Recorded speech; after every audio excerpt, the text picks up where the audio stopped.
Hello, welcome to the Sovereign Magazine Show. I'm Nicole George, your host today. Sovereign Magazine Show is a transformational experience where conscious conversations meet embodied wisdom. Each episode invites visionary healers, thought leaders, and change makers to share their journeys of awakening, offering listeners practical tools and soul-stirring insights to reclaim their inner authority. Today, we welcome back Ebonie Allard, and I am going to let her introduce herself. Hi.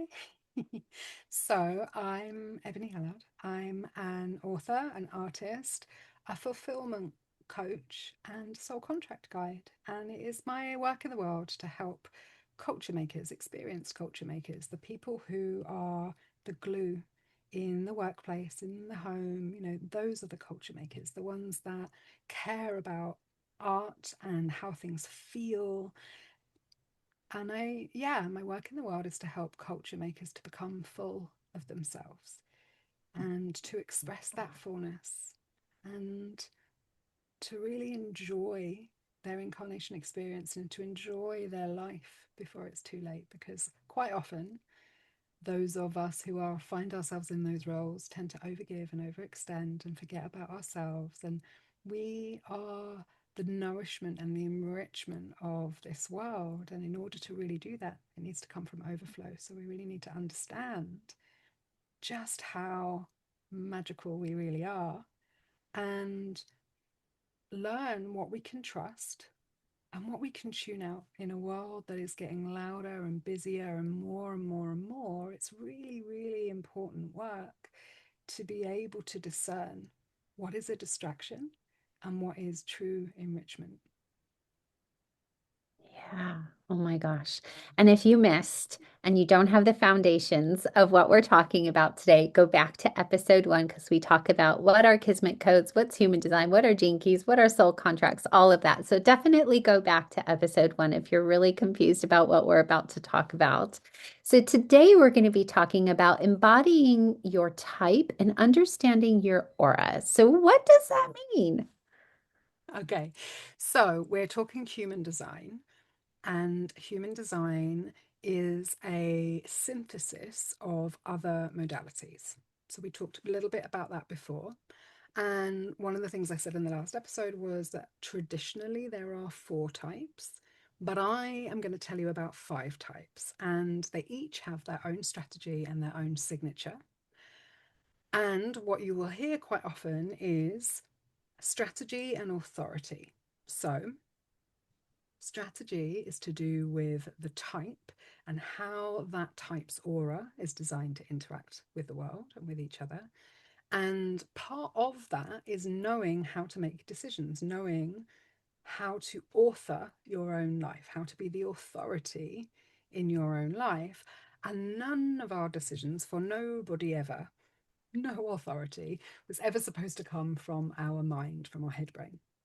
So, one of the things I should add in my really long list of qualifications and experience and modalities is MBIT.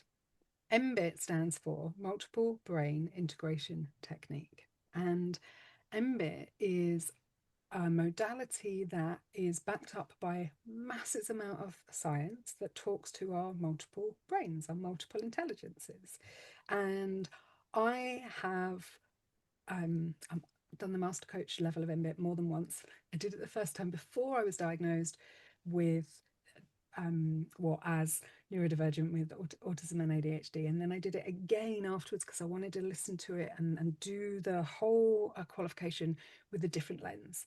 And so at master coach level with MBIT, there are 5 brains. You have your head brain, your heart brain, your gut brain, which are the first 3. And then you have your pelvic brain and your autonomic nervous system. And these intelligences correlate in some ways to the centers in human design, and the centers come from the chakras. And originally there were 7 chakras, and as we evolved, and when one of the types, the projectors, were born, and they came into being, the solar plexus split into the solar plexus and the spleen. and the heart split into the G center and the will center. And so that is why there are 9 centers in human design and 7 chakras. And why am I telling you this? Because it is one of those intelligences that you have defined, and there is a particular order in which we look to definition to see what your authority is. So we start with, if you have your sacral defined, then, and I'm going to come back to that. But so there are 7 authorities, 12 profiles. This also is something we'll look at later. 9 centers and 64 gates. And so we are starting at the beginning because the broad brushstroke is type. But type is defined by which gates you have, which defines which centers are defined, and which centers are defined determines which type you are. Does that make sense to you? It Right, makes because no one complete normally sense. teaches that. They're just like, what type am I? It's like, well, it can really depend, and not all types are the same because it will depend again on whether those, last time we talked about conscious and unconscious. So if the definition in your center is all conscious, your experience of that is going to be different than if they're all unconscious. And so there's all of these different little layers, which means you can't just say to somebody, oh, what am I? And then go, oh, I'm that. You have to embody it. You have to experiment with it. You have to feel it in yourself. And in your type, in understanding your type and experimenting with your type, you're understanding how you were designed to interact with life. And the 5 types describe a person's natural state of being and how their energy is designed to interact with the world. And your type shows you how to live in a way that is empowering, fulfilling, dynamic, successful, and exciting. And so when people tell me, I had a reading with someone and they said I'm a projector, therefore I can't, no. Was that empowering? No. Therefore, they didn't give you the correct information, because type and all the information from this is designed to show you how to live in a way that is empowering and fulfilling for you. Okay. So each type comes with a strategy. And that strategy talks to our, in human design, they call it, when you're not working your strategy, you're in your not self. Have you heard of not self before? Okay. So when you're operating from your strategy or with the correct strategy, you are in your true self. I call it your true self. You've got true self and not self. Now, your true self, and where your wisdom is and where your energy is, where your power is in the centers that are defined. So your undefined centers, when you're being led by them, you're being led by something that is open and porous and a portal that can be manipulated and controlled, and is essentially you're being led from your insecurities and your weaknesses. So most of us don't have a head or a root defined, not all of us. And then so we're like making these decisions based on our not self. So this is why it's important to understand type, strategy, and authority. They all come together because how you're designed to make decisions is based on who you are, what you're made of. And the more that you can really go, oh, yeah, this is how it feels to be me, to be lit up, to be successful, or to be peaceful, or to be delighted, or to be energized. We were all designed to have energy, to be full of life. But it was different for each person. So we're going to go into the different types, and we're going to start with the I'm going to pause manifestor. you. I'm going to pause you only because I know there's going to be people watching going, I don't know what type I am, so this doesn't mean anything to me. So if Yeah. you go to ebonieallard.com/get chart, or that will be in the show notes. Definitely, it's free. You can get your Yeah. chart, and Ebonie is spelled EBONIEALLARD.com/get dash chart. Okay, now proceed. Thanks. So the first piece of information that you're going to get when you get your chart, when you see it, is your type. And I'm going to share. So this is the first type is the manifestor. Now, manifestors are also change makers, trailblazers, visionaries.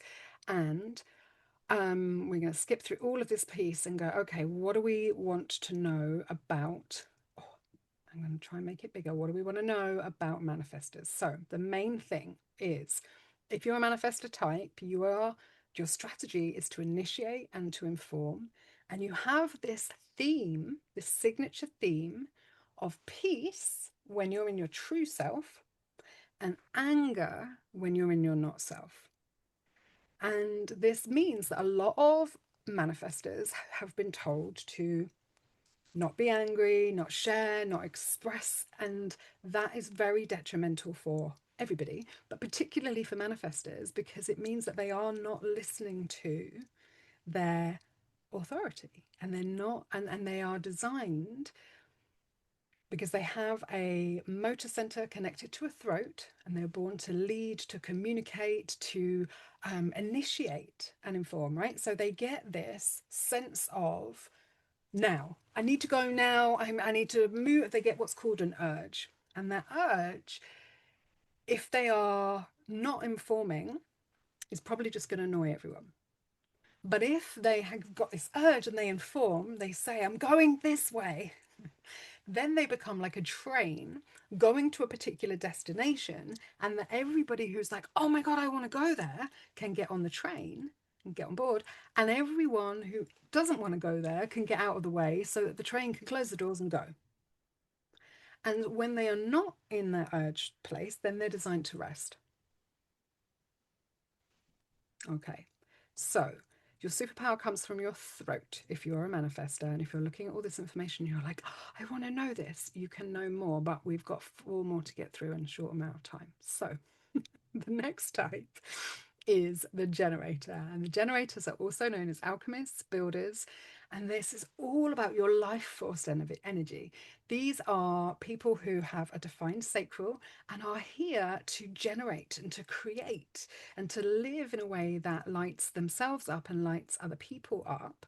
And their theme is mastery, and you're here to master over and over, to activate that sacral aha or and like really lean in and do the things that make you feel lit up and excited. They have an enveloping aura. So manifestors have an aura that kind of is repellent, and it goes straight out, and people hear the word repellent and they're like, ah, but the whole point is it's like it's going somewhere. It's very directional, and then it will magnetize people to it and repel. Generators auras are enveloping, and what that means is that when a generator is in a good mood, when they are lit up, when they feel glittery and shiny, everyone else around them does too. And it's like a warm hug. When a generator is feeling its not self theme, which should be at the top here, but clearly isn't, which is frustration. So, then they feel frustration, and everybody else around them knows it too, because it's still an enveloping aura. And you might find yourself saying, I'm so frustrated, or this is so frustrating, but you might also find people around you saying, you're so frustrating. Because it's a signature theme and it's in the aura, and your aura is enveloping. And so you can take yourself away, right? Or move your sacral, because when we move our energy, we move our emotion. Maybe you also need to express it, but maybe you need to create something, maybe you need to rest. There is a way of moving this energy so that you can come back into alignment. And the generator experience is something called the plateau. So you're not always supposed to be in your true self. There are reasons for being in our not self. The not self is the seed so that something else can be bloomed, right? Then we have the manifesting generator. So the manifesting generator is a generator type. And depending on their design, they can be a pure manifesting generator. There's one particular channel that is a pure manifesting generator, and that is equal parts manifesting generator. Now, what I mean by that is it's that sacral that makes them a generator. and the enveloping aura, but then they also have, because to be a manifesting generator, you have a defined sacral and a motorized throat. So the motorized throat is what makes you a manifester. The defined sacral is what makes you a generator. And so the manifesting generator has got elements of both of these, right? It's got this but they can skip steps. They're a bit impatient. They do lots of different things at once, and they do that thing that the internet does, where it goes really fast and squiggles, and then they have to kind of stop, and you're like, "What did you say?" Oh, it doesn't matter, but it does matter because they've got to like have a little taste, try it out, and then go, "Nah, not for me," or yes. So they are the hummingbirds, the butterflies, the multi-passionates, and the time benders because their relationship with time is very, very interesting. And their not self theme is also frustration, but I really see this one as annoyance or irritation. And it can be impatience, actually, is probably the best way. You're probably not in your true self as a Manigen if you're feeling impatient. And everyone talks about how fast Manigens go. In order to know what's really correct, they need to slow down. They are designed to be fun and sparkly and lit up, and the embodiment of flow, but flow isn't jerkiness, right? Yeah. So this is a really, really interesting thing for this aura. So it is enveloping, it acts just like a generator. And in the traditional human design, this generators and manigens are the same type. But for me, there is a quality that's very slightly different. And I think it's important to talk to. Then we have our beautiful projectors. Now, what I often say, and actually sometimes I skip over projectors and come back to them and go to reflectors because it's much easier to see. So I'm going to, with a reflector, to be a reflector, you have no defined centers. So to be a manifester, throat is defined and a motor defined, and there's a channel between. To be a generator, your sacral is defined. To be a manifesting generator, your sacral is defined and you've got a motorized throat. To be a reflector, you have no defined centers. And the reflectors are the wise sages, the reflection, the truth tellers, and they can either be mirrors or sponges. It's really important for reflector health to learn how to squeeze themselves out of everybody else's stuff. Now, the reason they become wise is because they've got a sampling aura. It samples everything, it collects wisdom, but it can be like a soggy sponge if it hasn't been wringed out. It's really, really important for the reflector to work with, oh, I'm feeling really disappointed. And disappointment can feel like heaviness, can feel like just being very stagnant because you're full of all this energy. And so, if you can rinse out or drain or rest or let your centers all be cleared, then you can be surprised and delighted by life. Now, traditionally, the signature is surprise. I call it delighted because that's what it really feels like. It's like awe. It's like, ah, ah, ah.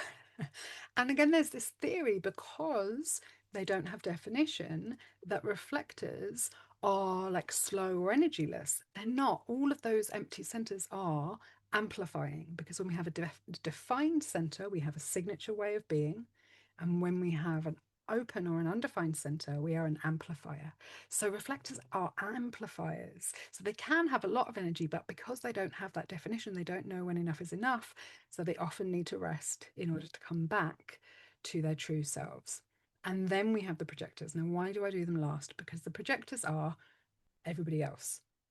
And so, this other misconception that I see with people and human design is believing that all projectors are designed the same. They're really not, because it really depends on which centers you have defined as to what you are a guide or a seer or the power or presence of God of and for. Now, the projector's aura is like a bird. It can see everything, and it's like a lighthouse or a projector. And the strategy of needing to be recognized and then wait, like being asked or invited or feeling this sense of invitation to be the expert, to be the guide or the seer, starts with you. So as a projector, the first person who has to recognize you, the first person who has to be like, I'm a guide and a seer of this, is you. And when you really understand what you are a guide of, what you are here to curate, then you can put that out in the world, project it out into the world, and put up what I like to call your projector bat signal. When you go like, I'm here for this, and you put your signal up, and then everyone can ask for you and be like, oh, I need one like that. And it makes life much, much easier. So Projector's theme is bitterness and success. And when you are invited and when people value you, when they recognize you, you can be very, very successful because you're an expert, because you are a seer and a guide. You know a lot about these things. You don't have sacral definition. So you're not here to create, you're here to recycle, reuse, revolve, evolve, purate. We've got everything we need in the planet. But what we need is less waste. What we need is more efficiency. And so the projectors are here to do that. And they are incredibly efficient and really, really good at knowing their area, but often brought up in a world that doesn't value them or didn't recognize them. And so there is this journey that the projector needs to go on to recognize itself, because it can't see itself because of the projection field. And so projector needs to be told what they're amazing at, needs to be told, this is what I see in you. And when they do, they're like, I'm that. Yes, I'm that. And then they can be it. And so that is a kind of overview of the different auras and how they all work. Whew, that's a lot to take in. And I know people in all different areas, which I just met my first reflector, and I thought I'd never meet one in my whole life. So, for anybody who knows, the reflectors are the most rare. And she was absolutely amazing and like blown away by this whole thing. And she's older in life, she's in her 60s. And when I told her, she's like, my whole life makes more sense now. And anyway, so I like that I know one of each of the types, and like your explanation of them is spot on, spot on. And so it's very helpful for me when I know what type somebody is in, because I feel like I show up more compassionately for Mm. them when I know what type they are. Not that I'm going to change who I am, but how they're responding to me is a better, um, I can receive them differently. For example, I know projectors tend to not have as much energy as generators. So to expect a generator and a projector to have the exact same amount of energy, that might be a little challenging sometimes, right?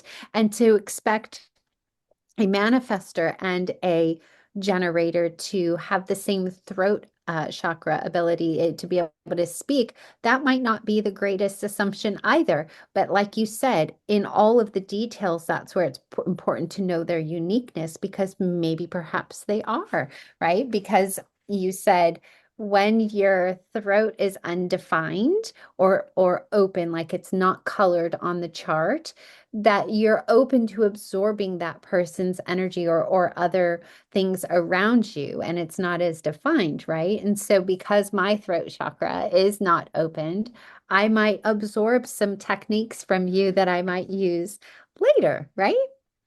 Yeah, so it's samples, right? So two things. I have more reflectors in my world than nearly anyone else I know, because my design is a manifesting generator, but my mind is a reflector and my body is a manifestor, and they together make me a manifesting generator. And that matters, right? Those little details matter. And so for me, when people use this very generic information for human design, it's the same as people using AI. It irritates me because it's not